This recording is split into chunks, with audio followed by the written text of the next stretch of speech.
Notre souci, c'est vraiment de mettre. Là, tu vas avoir un contre-jour, non? Ouais, hein.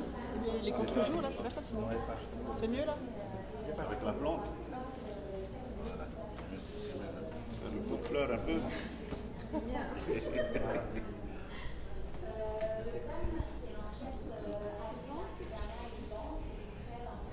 Ah, ok.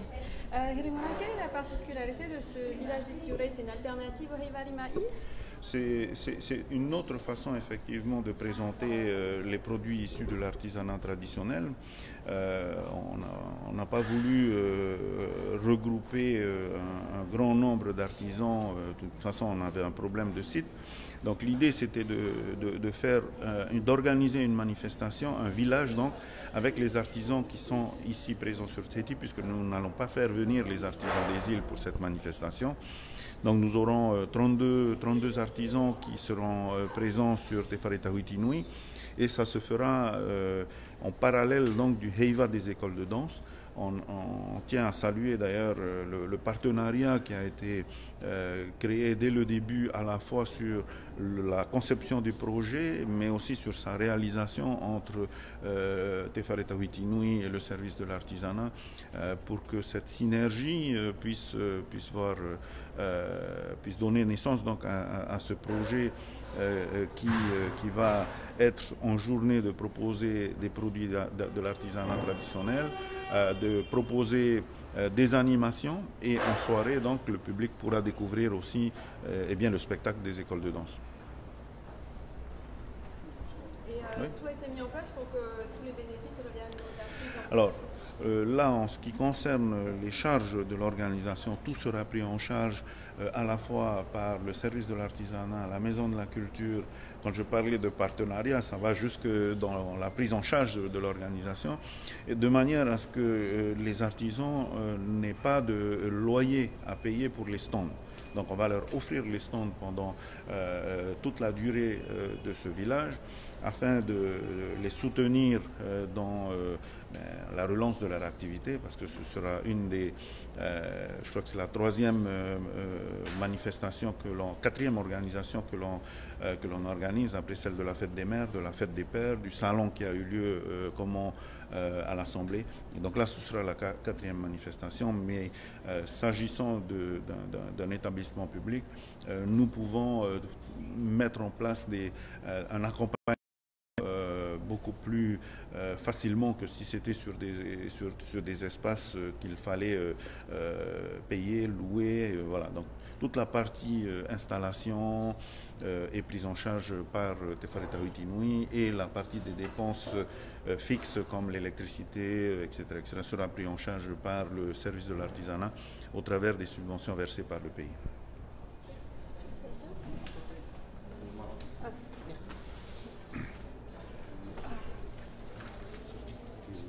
Oui, oui.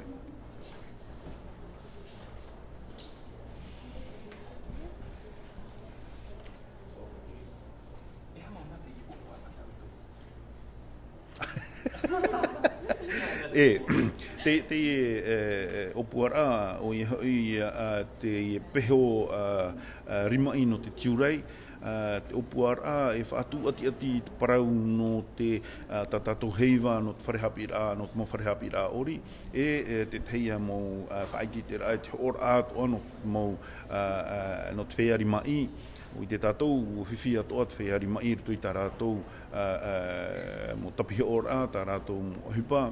I manawa i mātou, tō Te Whare Tahuiti Nui e tēnā atu i te pū rimai, imi te rau ea, whanho amui te i heiva no te mo wharehapira, te i whaiti te rai e hoho ora no mai tomei tātou whea rimai. I rau ea paturu a ia i tēnei tuha i a tapihi ora to i tā rātou mo tauhia i te roar au tātou nei heiva o te mo wharehapira. O wherurihia mai i te apiti au e tēnei, te whiwhinoa o tā mātou i wharere, te parauia no tēnei mō rā ea paruru aia i te whea mata i nā muaroa, e tēnu atu i te whea rimai e harama e ho o tā rātou mo tahea, nā whea tātou i te whanhoi te hei mau te nei mo rap ahoroi arimane prau no te tere au te tata no te mata I te nei mo whare o te amauhia tra I te whiwhi no te mea ua tau aparo mātou e te mo I te whaiara hupa no rotoma I te nei pu e paruru nei a tātou I te nei tau whiwhi whanhohia te nei te rehida au te nei mo whanhora e o rātou. Te tāpura fōwha I roto I tēnei whanhora, wāmuhia ia te teituha e te whare tauhiti nui, inha aitaia mea a te pūri mai e tārahau te wahi I te paipai a hiro, rātou atoa e te umai I te mau whare, e te anō atu I te whare ie, e ta te pūri mai, te parau ia no te wira nei, te parau anei no te whaatianiani a te rea, ia ore pai te e mo hamau ara, ia tūhia I roto I te mau na hepo I roto I hapai nā te mo nā te whaiari mai e au whau te e mo hamau ara, nā te hau whenua ara e au whau te mhana. E re te whaito reiroa no te mea te wera te mo parau whaau o te tarimahia I roto pui nā pū e piti, no te amora ai te e mo hamau ara, e te whaatopar o ara aia o te mea te tariwha o te e mo hamau ara, u hamanahia te reira I te mahanapiti meri anei roto I te ruru a te tia whaatere a te whare tauhiti nui. Toru ahuru mā piti? Te wera hoa ia te whea o te tāpap oi rātou, te wera te whea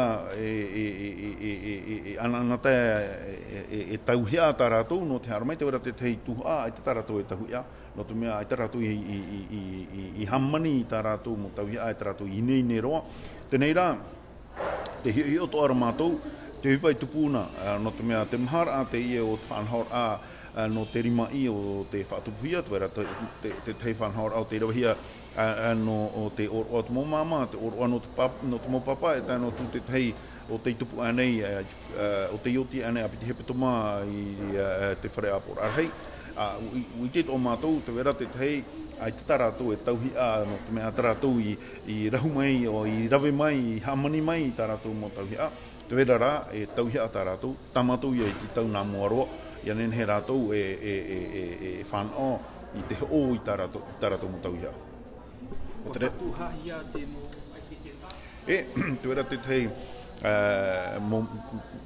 e haamatat mo ho'o a mai te mahana toru e tai atu I te mahana maa.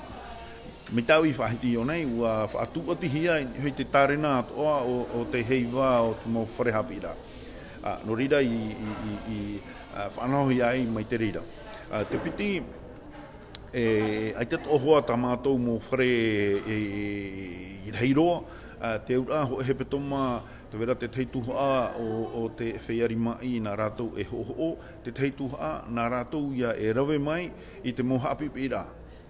E nā reira tu ia te tei he petoma e tau ia, whaia o te ho'ona I te petoma mātamua, rātou ia te hare, e rawe mai I te moha apipira o te haamau atohia rutu I te tārena, e te teituha ara, e rātou pa ia te ho'o. Nā reira pa ia tātou I te whanau, no te mea I te tohoa e he hare I roto te mō hei matarohia, no te rahi o te mō hei nā muaro, e te whiwhimi tau I whahiti hiona, I whahiti hiora, parauia no te paruru aia I te whaiari mai, e tāno atu I te whaia e haramai e mata. I te tamato e hina aro, ia tupu mai te rira, nā roto ia I te mō whanhaora o te haamauhia e te whenua. Ia te mōhora I te tira? Mai te ora au, hare roi te ora ono I te tapera amahana, nen hei tātou e haramai nā mua e hoi tā tātou mo tauhia, e tā tātou I te wheari mai. Hare tuei mata I te mau ori a tā tātou mo tamari. Whanhana a whatere hau mai te mahana taru e tātou I te mahana maa. E piti hope toma te e whanhora? E piti hope toma, no te mea e hope tā tātou heiwa no te whea, no te mo wharehapi I roto I te rārea. Mei te peura e tupu mai te i nei whanhora. Nen heia i roto i tatato hura ta pairua nei, i roto i te heia tumo whanhora, e tu ati ahau parau no te ori e te parau no te rimai. Te reu e te tewe atu ara te tei tarifa i tuhia, e reira ho ea tarifa. Ti tiuru pai, no te mohapi pira. Te wei te tei tarifa e pē hangere wharane no te parau no te rara, te parau no te tiwheiwhei anei, te tei atu mohapi pira. Are atu parau no te nanao, tini a eia, e tau tini wharane no te mea e piti ia hora. No te hapi pira, u te tātou ere te hipa ohie e rawe i te parau no te trade aitara au e te nan aora, no rira i whanhohi aitara huru whanhora. E te moni, me hare roi roto i te rima o te whea rima ia, e matou e tāpea i te rira. Te tātai haramai, e o whau rātou no te whea rima ia. Maroi. Trai au here mai whāna omere tātou te momana o anoto mai i tō tātou whātere hau i te ie whanhor a parahuia te tiurei. Urenin ei, nori rā, ani rea i tātou e hare mai reto i te whanhor a e hamatai te au e tēru atu i te horma au no te i au e tiurei.